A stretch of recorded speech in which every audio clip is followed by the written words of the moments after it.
নমস্কার বন্ধুরা, ভিল স্টোরি ব্লগে সবাইকে স্বাগত জানিয়ে আজকে ভিডিওটা শুরু করছি। আর দেখো, আজকে কিন্তু সকাল থেকে বৃষ্টি হচ্ছিল না, একটুখানি বেলা হতেই এত বৃষ্টি এসছে কি বলবো। আমরা তো প্রথমে বৃষ্টি আসলে রান্না করতে আসতামই না ভিল স্টোরিতে, কিন্তু সকালে কি সুন্দর রোদ্দুর বেরিয়েছিল বলে রান্না করতে এলাম, কিন্তু রান্নাটা কমপ্লিট হলো না, একটুখানি বাকি ছিল, তার মধ্যেই ঝমঝমিয়ে বৃষ্টি এলো। আর তোমাদের দাদাভাই দেখো ওই যে একটা ছাতা মাথায় দিয়ে ক্যামেরাটা নিয়ে যাচ্ছে, কিন্তু ভিজে যাচ্ছে পুরোপুরি, এতটাই জোরে বৃষ্টি এসছে। আর জানোই তো তোমরা যে ছেলেকে স্কুলে দিয়ে মাত্র 2 ঘন্টা হাতে টাইম পাই, আর তার মধ্যে কিন্তু রান্নাটা কমপ্লিট করতে হয়। তার মাঝে যদি কোনোভাবে বাই চান্স যদি বৃষ্টি এসে যায় বা অন্য কোনো কাজ পড়ে যায়, তাহলে কিন্তু রান্না কমপ্লিট করাই যায় না।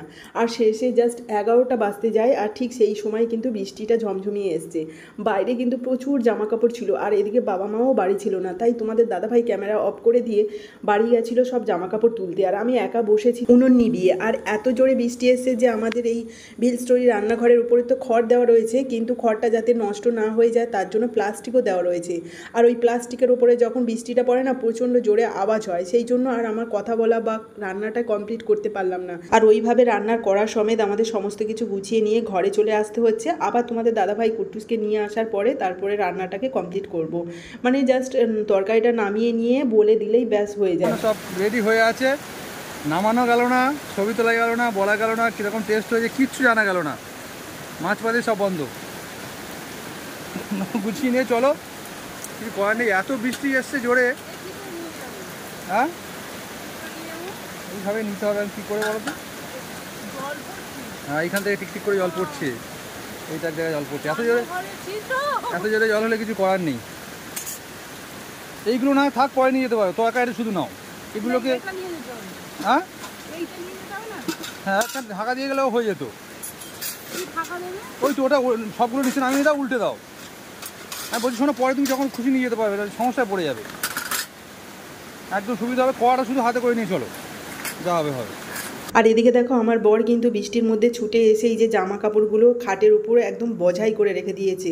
কি বাবা, 11টা 10 হতে যায়, কি অবস্থায় কি হবে জানি না। বৃষ্টিটা একটু কমেছে, আর কি অবস্থা হয়ে মানে রান্নাটা কমপ্লিট করতে পারলাম না, অথচ টাইমের মধ্যেই হয়ে যেত। শেষে এত জোরে বৃষ্টি হলো যে সব কিছু নিয়ে চলে আসতে হলো। আর এদিকে 11টা 10ও বেজে গেছে। তোমাদের দাদাভাই রেনকোট পরে যাচ্ছে এবং ওপরে ছাতাটাও নিচ্ছে বাইকের। আর আমি আর গেলাম না, কারণ প্রচুর জামা কাপড় চারিদিকে ছড়িয়ে রয়েছে, সেগুলো গোছাতে হবে। আর বাড়িতে বাবা মাও নেই, দুজনেই গেছে চাম্পাহাটিতে। আর এই দেখো 10:30 হয়ে গেছে, কিন্তু মানে আমাদের ঘড়িটা 5 মিনিট ফাস্ট আছে না? আবার কমিয়ে দিয়েছো? কি অবস্থা, তাড়াতাড়ি চলে যাও তাহলে। আর সাবধানে যাবে, স্লিপ হয়ে গেছে তো রাস্তা, খুব সাবধানে গাড়ি চালাবে, কিন্তু উড়োড়ি করে যাওয়ার দরকার নেই, হবে একটুখানি দেরি, ছেলে থাকবে, তা কি হয়েছে, সব কিছু বোঝা উচিত, ছেলেও শিখে নেবে। তা আমারও কি অবস্থা দেখো, তোমাদের দাদাভাই যে বাড়িতে পড়া চপ্পল পরে চলে যাচ্ছিল, আবার ওর জুতোটা দিলাম। যাই হোক, স্কুলে যাবে তো সেই জন্য জুতোটাকে একটু চেঞ্জ করতে হলো। তো আমাকে ছাতা নিয়ে যেতে বলেছে, আমি ভিজে ভিজে গিয়ে দিয়ে এলাম, পুরো ভিজে গেছি। ও কি কষ্ট হচ্ছে। আর দেখো ঠিক সময় বৃষ্টিটা একদম থেমে যাচ্ছে। এই দেখো বাইরে কিন্তু ওই 1 ফোঁটা 2 ফোঁটা করে বৃষ্টি হচ্ছে। এরকমভাবে নাজেহাল করে কেউ? ভগবান কি কষ্ট দিল। মানে মুহূর্তের মধ্যে মাত্র 5 মিনিট এক্সট্রা টাইম আছে। তোমাদের দাদাভাই বলছিল যে তোমার 5 মিনিট টাইম আছে, তুমি শেষ করতে পারবে, কিন্তু হঠাৎ করে মেঘ কালো হয়ে এসছে, তখন ও এসে জামা কাপড়গুলো গুছিয়ে দিয়ে গেছে, আর যেতে পারেনি, প্রচণ্ড বৃষ্টি। ও বাবা কী করে যাবে জানি না, এই ছুটে যাবে ছেলের জন্য টেনশন করতে করতে, আর কি হবে তা কি জানি। বাইক এখন খুবই রিস্ক রাস্তায় চালানো। তো চলো, এখন আমি জামা কাপড়গুলো যেগুলো ভিজে সেগুলোকে আলাদা করবো, আর যেগুলো শুকনো সেগুলোকে আলাদা করব। এই কাজটা আগে করে নিই, তারপরে আমি অন্য কাজে যাব। চলো, এখন 1:15 বাজে। এই যে কুট্টুস এই কিছুক্ষণ আগে 5 মিনিট মানে আগে এসছে স্কুল থেকে। কি অবস্থা আজকের, পুরো কি মানে মারাত্মক সমস্যার মধ্যে দিয়ে কাটলো। তড়িঘড়ি করে তো গেল, আসার সময় বাইক খারাপ হলো, তার জন্য সেই সারিয়ে টারিয়ে গ্যারেজ থেকে আসতে অনেক দেরি হয়ে গেছে। হ্যাঁ, আবার কুট্টুস বলছে যে আমার ঘুম পাচ্ছে, কষ্ট হচ্ছে, ফোন করে। আমার ওই টয়লেট করেছি, এখন টয়লেটও করেনি স্কুলে, বললাম ঘুম পেয়ে যাচ্ছে, আমি বাড়ি গিয়ে টয়লেট করে বাড়ি ঘুমাবো। এখানেই করেছি, তাহলে ঠিক আছে। সেই জন্য বাইরে আর বেশিক্ষণ স্নান করাইনি, ঘরে স্নান করিয়ে দিয়েছি। তারপরে এই যে সবে মাত্র ওকে তাড়াতাড়ি করে স্নান করিয়ে এই যে খাওয়াতে বসেছি। আজকের এই যে বাবা চিংড়ি নিয়েছিল, পটল চিংড়ি হয়েছে, আর ছোটকা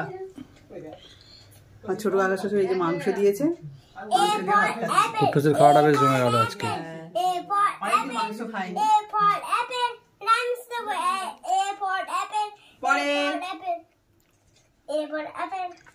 স্কুলে কি কি দিয়েছে বা কি করেছে সেগুলো তো দেখতে হবে নাকি। আর বাবারাও ওই 12টার দিকেই এসছে, তোমরা ওই সময় ঢুকতে, কিন্তু 1 ঘন্টা লেট হয়ে গেল।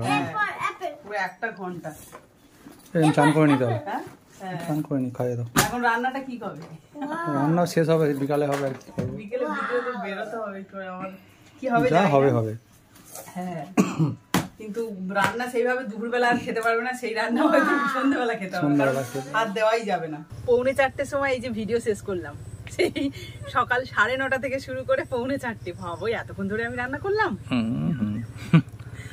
মাঝখানে কত যুদ্ধ হলো। যাই হোক, সবকিছু হাসি মুখে কমপ্লিট হয়ে গেছে, আর আমার রান্নাও কমপ্লিট। তো চলো এখন আমি ঘরে চলে যাচ্ছি এই যে তরকারিটা নিয়ে। আর তরকারি দেখাবে না, এটা কি রান্না করলে সেটা তো দেখালে না। এই যে এইটা আছে, 1-2 পিস খাওয়া হয়ে গেছে এর মধ্যে থেকে। সয়াবিনের কোপ্তা। এখন বর্ষাকাল বলে এই সমস্যাটা, বলো না হলে অসুবিধা হতো না। দুপুর সকালবেলা তোমার গলায় মশা, সকালবেলা ভালোভাবে কুটুসকে দিয়ে এসে কিন্তু আমাদের একটা রান্না কমপ্লিট হয়ে যায়, কিন্তু এরকম ওয়েদারের জন্য সমস্যা হয়ে যায়। আর তাছাড়া ওরা যখন চলে যায়, তারপরে যে বাড়ির কাজকর্মগুলো যখন আমি কমপ্লিট করতে যাই, এদিকে রান্নাও দেরি। হ্যাঁ একদম, কি করা যাবে, এভাবেই হবে। বর্ষার সময় এভাবে করতে হবে, আর যেদিন সকালে পারা যাবে না সেদিন বিকালে করতে হবে। আর এখন দেখো এতটাই রোদ বেরিয়েছে, কুটুসি জামাগুলো একটু রোদ ধরে দিয়ে দিই। আর বাবা তো সবে ছাদ থেকে নিয়ে এলো, আর বৃষ্টি এসছে। চল তুমি তাহলে কড়াটা নিয়ে এসো।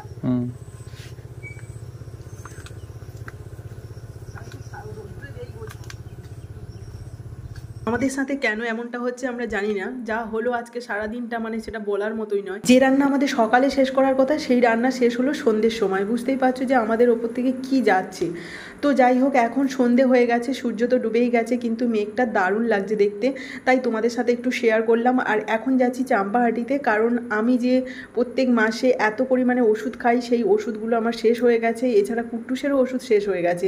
আর আমাদের কি হয়েছে জানি না, আমাদের 3 জনের তো অসুস্থতা লেগেই আছে, কিছু করার নেই, এইভাবেই আমরা চলছি। আর তাছাড়া আমার শাঁখাটা যে বেড়ে গেছিলো, সেই শাঁখাটাও পরবো, আর তার সাথে কিছু সবজি বাজার, ফল বাজার করবো কুট্টুসের জন্য। তো চলো, এই দেখো চাম্পাহাটি চলে এসেছি। আর চাম্পাহাটিতে জল দাঁড়িয়ে গেছে, মানে এতটা বৃষ্টি হয়েছিল যে সকালে সেতেই জল দাঁড়িয়ে গেছে। আর এখন আমি শাঁখা পরার জন্য এই যে চাম্পাহাটি বাজারের মধ্যে ঢুকে গেছি, আর এখানে কিন্তু বেশ সুন্দর সুন্দর শাঁখা দেখায়। আর এই কাকুটার কাছে আমি এর আগেও শাঁখা পরেছিলাম, তাই কাকুকে বলছিলাম যে 3-4 বার পাল্টে কিন্তু আমি ওই আগের শাঁখাটা পরেছিলাম, কিন্তু বেশ অনেক দিন হলো, হঠাৎ করে কিভাবে ছেড়ে গেল বুঝতে পারলাম না। তো উনি বললো যে কোনোভাবেই নিশ্চয়ই আঘাত লেগেছে, সেই জন্য ছেড়ে গেছে। তো যাই হোক, এখান থেকে আমি একটা ভালো ডিজাইন দেখে শাঁখা নেব, আর তবে সিম্পল, আর খুব মোটাও নয়, আবার খুব সরুও শাঁখা নেব না। আর আমি আমার হাতের থেকে একটু বড় শাঁখা নিতে চাই, কারণ ওই সোনার শাঁখাটা পরি তো যখন তখন নিজে বের করে আবার পরতে হয়, সেই জন্য একটু বড় দেখে নিলাম। আর এই দেখো, শাঁখার ডিজাইনটা খুব সুন্দর লাগছে না? দেখলাম যে একদম পরিষ্কার আছে, কোনোভাবে পোকা টোকা কোথাও দেখতে পেলাম না, ফোনে লাইট জেলে ভালো করে দেখে নিলাম। তো ওইটা ফাইনালি নিলাম। তারপরে সরু শাঁখা বলতেই উনি বের করেছে এই যে একই ডিজাইনের এই সরু শাঁখাটা, বললো যে এটা খুব চলছে, তুমি নিতে পারো। তো ভাবলাম যে না, এত সরু নিলে আমার ওই ভিতরে রান্না করতে বা বাড়ির কাজকর্ম করতে না কখন ঠুকে যাবে তা বুঝতেই পারবো না, সেই জন্য দেখে টেকে আবার রেখে দিয়েছি। আর খুব একটা ভালো যে তাও নয়, একটু পোকা মতো লেগেছিল, তাই দেখে টেকে রেখে দিলাম। তো চলো, শাঁখা টাকা দেখার পরে কিন্তু আমি বাকি যেসব বাজারগুলো আছে সেগুলো করে নেবো। তবে তার আগে তোমাদের কমেন্টগুলো পড়ে নিই। প্রথমে আমি ফেসবুক থেকে শ্যামলী ঘোষের কমেন্ট পড়ছি। তুমি বলেছো ভীষণ সুন্দর লাগলো, তোমার কথাগুলোও খুব সুন্দর, থ্যাংক ইউ সো মাচ। এছাড়া নিতা মিশ্র, তুমি বলেছো খুব সুন্দর হাতের কাজ, থ্যাংক ইউ গো। এছাড়া অঞ্জনা ব্যানার্জি বলেছো তোমার ছেলে হেলথ মাস্টার, একেবারে স্মল মাঙ্কি, দিদুন হিসাবে বললাম, থ্যাংক ইউ সো মাচ এত ভালোবাসা দেওয়ার জন্য। এবার পড়ছি ইউটিউব থেকে মালতী ভিলেজ লাইভ এবং শর্মিষ্ঠা দাসের কমেন্ট। তোমরা বলেছো খুব সুন্দর ভিডিও বোন, তোমার পাশে আছি, তুমিও আমার পাশে থেকো, অবশ্যই এভাবে আমার পাশে থেকো এবং তোমাদের পাশেও থাকবো। এবার পলি বলেছো ডেসক্রিপশন বক্সে লিঙ্ক দিয়ে দাও, মানে আমি যে জুতোর র্যাকটা কিনেছি তার ডেসক্রিপশন বক্সে লিঙ্ক চেয়েছো, কিন্তু আমরা তো ওইভাবে কিনিনি, অনলাইনে কিনেছি অবশ্য, তবে আমার জানা নেই, তোমাদের দাদা ভাই তো ওটা অর্ডার করেছিল, যদি পায় তো অবশ্যই তোমাকে লিঙ্ক দিয়ে দেবো। এছাড়া সুমিতা দাস বলেছো একদম ফালতু গো দিদি, মানে ওই জুতোর র্যাকটা আমি কিনেছি, আমারটা তো 2 বছরও গেল না, একটু বেশি ভারী জিনিস নিতে পারে না, বেশি দিন টেকেও না। এ বাবা, তা তো জানি না, এমনি বাইরে থেকে দেখে তো মনে হলো বেশ ভালো, টিকসইও হবে, কিন্তু কতদিন হয় দেখা যাক। অবশ্যই তোমাদের তো জানাবো এবং তোমরাও দেখতে পাবে। দেখো আমি রাত্রেবেলা কিন্তু ওই চাম্পাটি থেকে এসে আর ভিডিও করতে পারিনি, শরীরটা খুব খারাপ লাগছিলো বলে ঘুমিয়ে পড়েছিলাম। আর সকালবেলা দেখো এবার শাঁখাটাকে চেঞ্জ করে নেবো, কারণ সোনার শাঁখা পরে না কাজকর্ম করা যায় না, বাড়ির নোংরা হয়ে যায় প্রচণ্ড। তো দেখো এই যে চেঞ্জ করার আগে তোমাদের একটা কথা বলি, রাত্রেবেলা যখন আমি এই সোনার শাঁখাটা পরেছিলাম না, মানে ভোরের দিকে ঘুম ভেঙেছে, দেখছি আমার ডান হাতের সোনার শাঁখাটা খুলে বিছানায় রয়েছে।